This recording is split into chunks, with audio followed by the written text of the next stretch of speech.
며칠 전에 북한 김여정 노동당 부부장이 이재명 정부의 대북 긴장 완화 조치를 향해서 허망한 개꿈에 불과하다, 이런 날선 표현을 썼습니다. 남측이 확성기를 철거했지만, 대북 훈련을 축소했지만 전혀 관심거리가 되지 않고 있다, 이런 말을 했어요.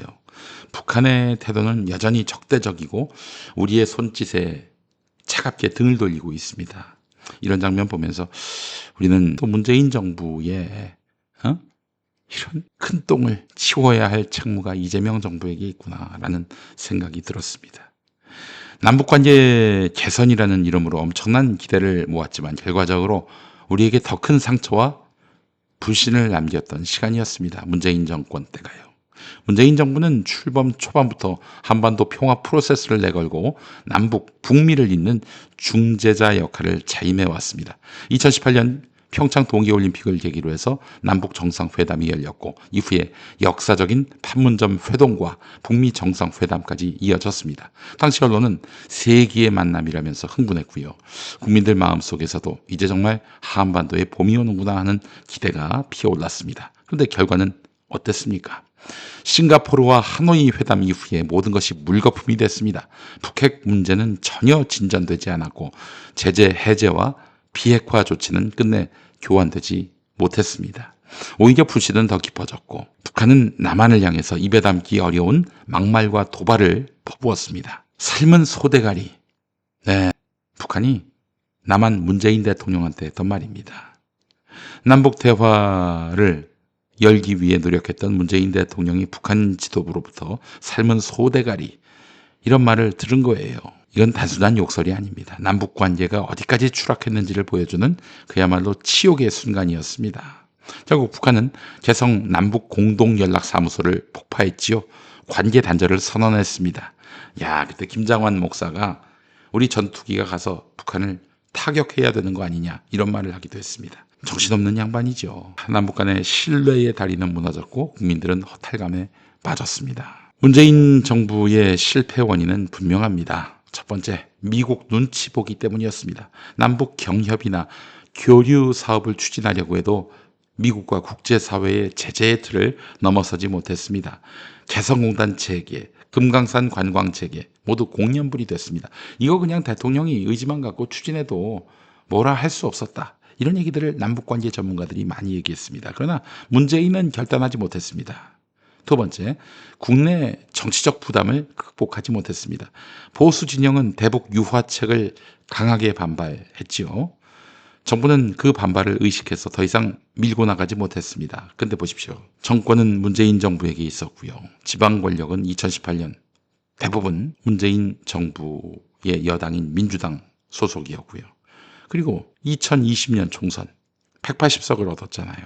대체 왜 보수 진영, 그들 눈치를 보고 할 일도 못합니까? 결국 평화 프로세스는 말뿐이었습니다. 세 번째, 중재자의 무능이 문제였습니다. 중재자 누굽니까? 바로 문재인 대통령이죠. 한국이 북한과 미국 사이에서 가교 역할을 한다고 자임했지만 실제로는 양쪽 모두의 신뢰를 잃었습니다. 미국은 북한 편만 든다고 의심했고, 북한은 미국 눈치만 본다라면서 비난했습니다. 이쯤 되니까 남북 대화는 사라지고 한국은 철저히 소외됐습니다. 문재인 정부 애초에는 거대한 평화의 그림을 그리려고 했지요. 그러나 그것은 기초가 없는 성과 같았습니다. 북한의 본질을 냉정하게 보지 못했고 미국과 국제사회의 현실적인 제약을 무시했습니다. 남북관계는 그래서 개선되기는커녕 더 악화됐지요. 북한은 한국을 주적이라고 규정하면서 더 이상 통일론이 따위는 하지 않겠다, 이러고 있어요. 적대적인 언사와 군사적 도발을 일상화했고요. 남북 신뢰는 끊어졌고 우리 국민은 다시 한번 불안에 놓였습니다. 이런 흐름 속에서 윤석열이가 북한을 타격하려고 했죠. 전쟁을 일으키려고 했죠. 그렇게 해서 전쟁 상황에서 대통령직 물러날 수 없다라면서 종신 집권하려고 했고요. 그리고 김건희에게 권력을 물려주려고 했습니다. 이거 반면 교사 삼지 않으면 이재명 정부는 또다시 같은 길을 걸을 수밖에 없습니다. 이제는 완전히 새로운 해법이 필요해요. 이재명 정부는 이제 단계적 쌍방향 접근으로 가려 하고 있습니다. 비핵화는요, 말처럼 쉬운 게 아닙니다. 북한으로서 유일하게 내세울 수 있는 게, 유일한 어떤 자기들의 자산이라고 할 게 핵밖에 없는데 이거를 포기하라? 몇 푼 쥐어주고 북한이 이걸 수용하겠습니까? 북한의 작은 조치 하나하나에 대해서 국제사회가 부분적으로 제재를 완화하고 그 과정에서 신뢰를 쌓아야 합니다. 무엇이든 대화를 하려면 신뢰를 쌓는 것이 제일 중요하지 않습니까? 두 번째, 민생, 인도적 협력의 우선입니다. 군사적 긴장을 풀려고 한다면 생활 속의 교류부터 시작해야 합니다.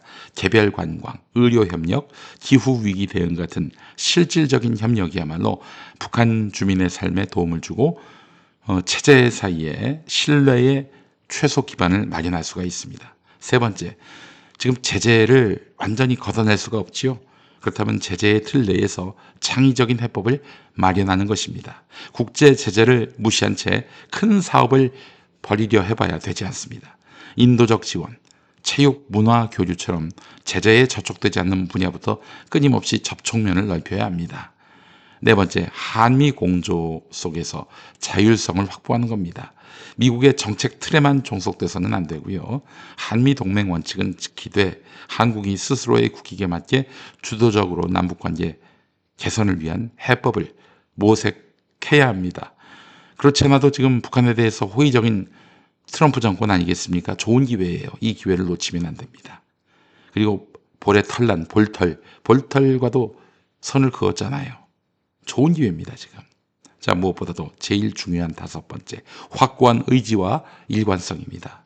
문재인 정권의 가장 큰 실패 지점이 바로 일관성이었습니다. 처음엔 적극적으로 밀어붙이다가 환경 탓을 하면서 결국 손을 놓았습니다. 많은 남북관계 전문가들이 또 실제로 문재인 정권에서 남북관계 업무를 맡았던 분들 얘기가 어느 순간 가더니 문재인 대통령이 미국이 반대하잖아 이러면서 하려던 사업을 모두 포기했다는 거예요. 모두 다 손을 놓았다는 거예요.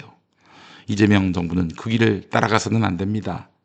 국민과 국제사회 앞에서 분명한 비전을 제시하고 작은 것부터 하나하나 성과를 쌓아야 하는 것입니다. 왜 친문이 아니라 이재명을 택했을까요? 국민들이 문재인과 다르기 때문에 선택을 한 겁니다.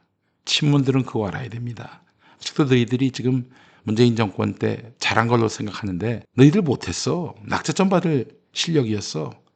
그러니까 문재인이 가장 싫어하는 이재명 대통령이 당선된 거 아니야? 김여정 부부장의 비아냥은 단순한 선전선동이 아닙니다. 그것은 우리가 직면한 냉엄한 현실을 상기시키는 경고입니다. 지난번에 우리가 속았으니 남북관계 이제 감상과 환상 속에서 풀 생각하지 말라.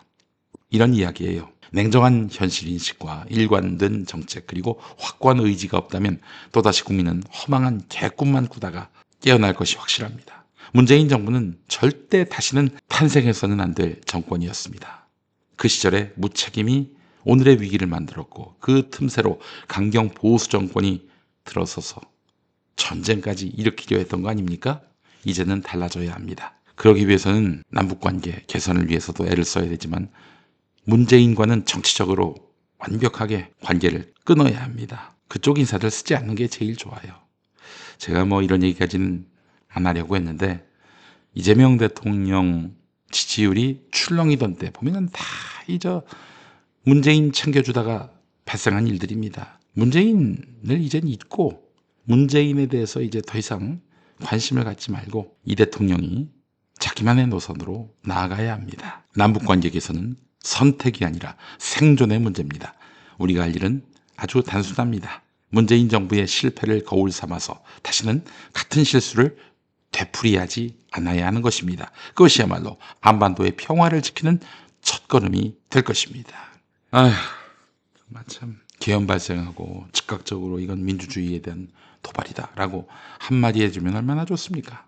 이재명 민주당 대표가 정말 목숨의 위협을 느끼면서도 라이브를 켰던 그 태도의 10분의 1만이라도 했다면 문재인 이렇게 비난받지 않았을 것입니다. 뭐 하는 건지 모르겠어요. 그 인간은. 책이나 팔지. 양산 밖으로 나오지 말라고요. 양산 밖으로 나오면 햇볕이 너무 뜨겁기 때문에 그냥 양산 안에만 계세요. 양산 안에만.